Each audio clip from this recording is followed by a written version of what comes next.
Okay, so welcome back to another video. So here today we want to find a function f of x such that it satisfies this functional equation.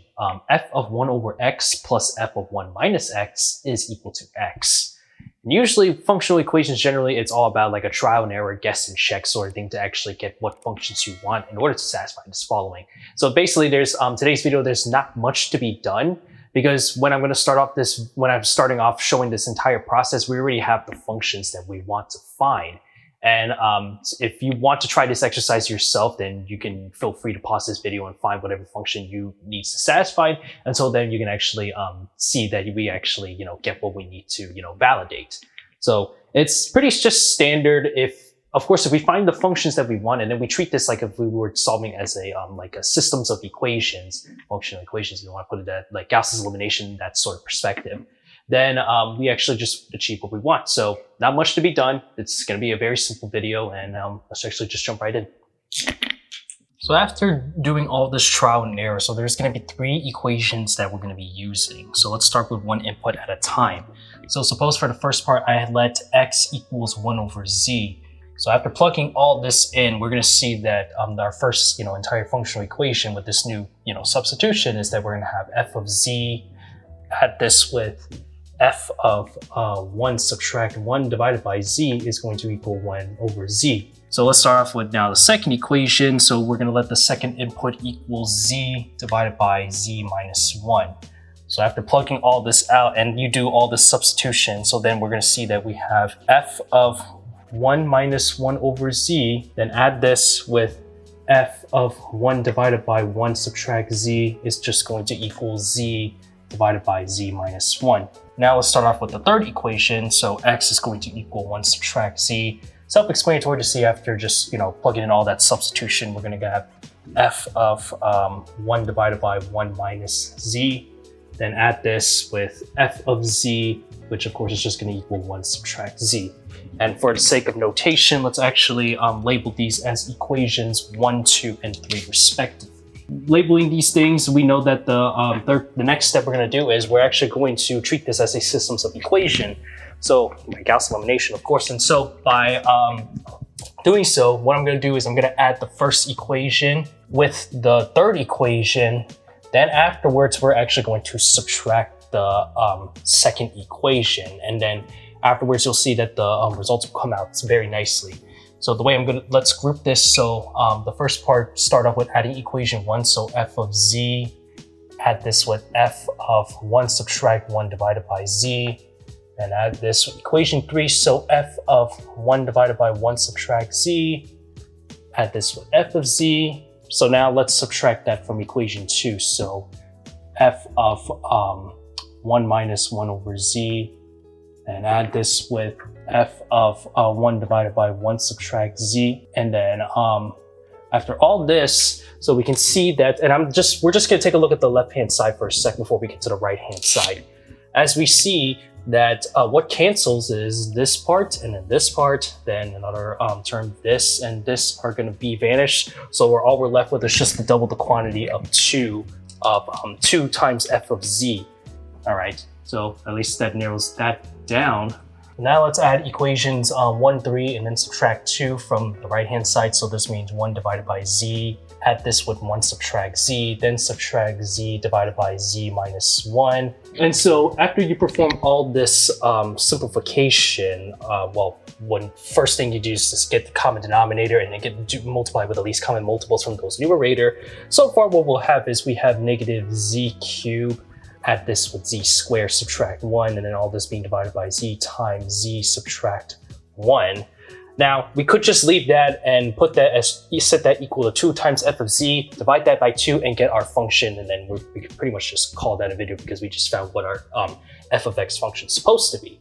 But, when it comes to functional equations, it's also best to do a little bit of validation and plug those inputs given into the function we found to see that if it indeed does match. But by doing so from over here, that's actually going to make things a little bit difficult, long.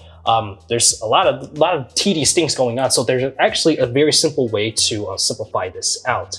So what I can do here is, let's see, if I factor out a z square, specifically I'll write a negative z square. So z square, then this will be z subtract 1, then minus 1.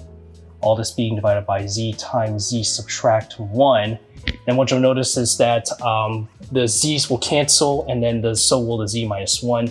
So that means I'm left with negative z, but then that leaves us with negative z subtract 1 divided by z times z minus 1. We can actually do a little bit of, specifically for this term here, we can actually factor out a negative 1 from here. And so rather, we can actually multiply a negative 1. So not only will this turn positive, the denominator, specifically the term z minus 1, they can just interchange. So it'll be 1 subtract z.